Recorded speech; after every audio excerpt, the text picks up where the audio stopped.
back to the Scarlet Faithful podcast. I'm Aaron Brightman. It's Wednesday morning. Rutgers men's basketball put out a highlight reel of a scrimmage from summer workouts. Wanted to discuss that. Also, some more MLB draft news for Rutgers baseball. Also, a big-time offer for Rutgers men's basketball. Wanted to cover all that in this episode. As always, brought to you by Knights of the Raritan, the Rutgers NIL Collective. Join their free newsletter. I'll have the link in the description of this episode.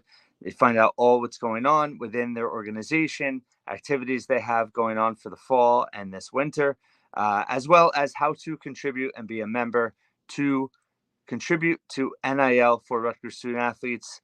Please consider it.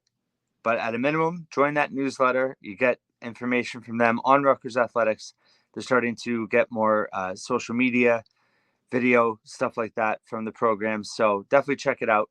And just in terms of Rutgers men's basketball, I thought they've done a really good job on social media this summer so far, drumming up excitement, sharing some practice clips, things like that. So it was pretty cool that they dropped a 3.5-minute highlight reel on YouTube on Tuesday.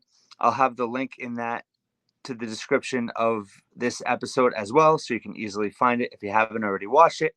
Just wanted to give a few thoughts on it. The media is going to be at practice this week. I'm unable to make it, hoping to get down there soon to see them myself, but wanted to give a few thoughts. And the biggest thought is, first of all, their highlights, right? So obviously it's all positive. It's not the full scrimmage. So whenever you watch highlights, right, you're looking for the positives. You're not seeing anything else. In terms of constructive criticism, there's not a lot to take away from this video because it is all highlights. It's not raw footage from the scrimmage. But I think the biggest thing that jumped out from a team perspective is the pace in which they were playing, the athleticism that's on this team, the quickness that some individuals have. It was just a very, I've talked about before watching the Big 12 versus watching Rutgers last year and how just it was almost like a different sport. Well, you saw in the highlight reel, this is a team that is much more at that level in terms of pace of play, athleticism, being able to do certain things on the court. The competition level was really high. You could tell that it was very intense. And that's a great thing to be in July and have these guys going at each other. And what was also encouraging was a lot of sharing of the basketball, really good ball movement in certain sequences. You saw certain players sharing.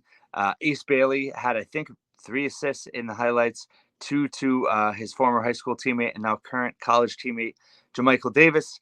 Jermichael Davis, I think, individually stuck out the most just in terms of how good he looked. He, has added some strength in the offseason, but just in terms of the way he played with confidence, he was, all up and down the floor, really pushing the pace. He was hitting shots. He hit a 3 at the buzzer. He was finishing at the rim. He was playing loose. He was having fun. There might be something to him and Ace being back together and just allowing Jermichael Davis to just flow. And he looked much improved. So that was encouraging. Again, all of this is with the caveat that it's July, that it's scrimmage highlights. But I think for sure this highlight footage showed that Jermichael Davis is going to be a factor this season. Minutes are going to be tough to come by. It's going to be very competitive. But that's what you saw on the court is you saw everybody contributing. And that was great to see. But Jermichael Davis, his ability to finish at the rim, if he can finish the way he finished in this highlight video, that would be a huge improvement for him from last year.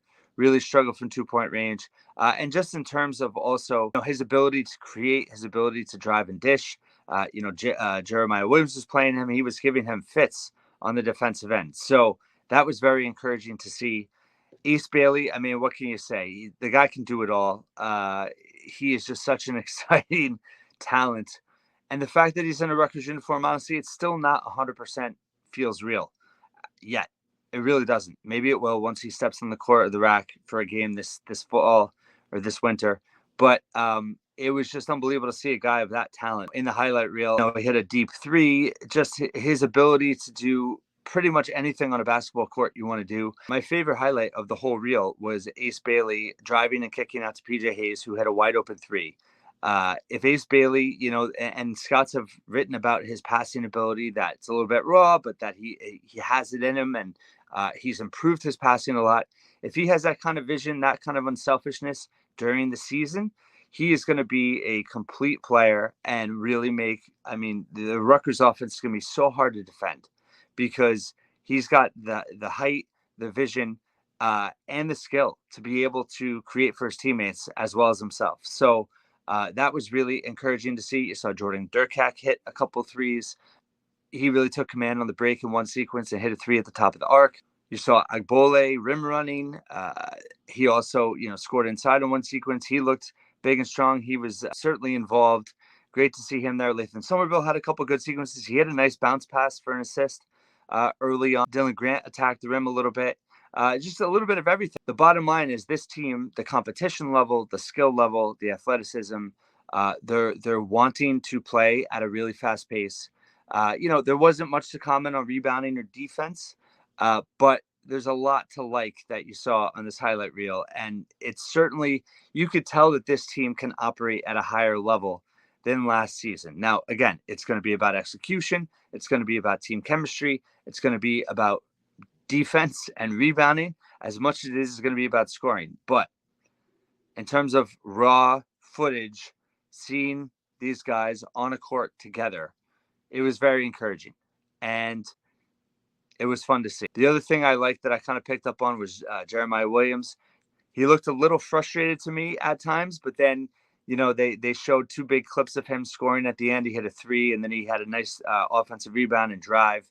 But you see that edge in him, and that edge is a good thing. And that leadership is going to come from him and Zach Martini. But I saw that edge in Jaywell, and it's a good thing. And this team, it's just everybody's going to contribute, not just in terms of on the court, but I think just in terms of the pieces of the pie of keeping this team moving forward and their attitude and their focus and their determination. You could see it. You could see it seeping out on that tape. So that was really encouraging.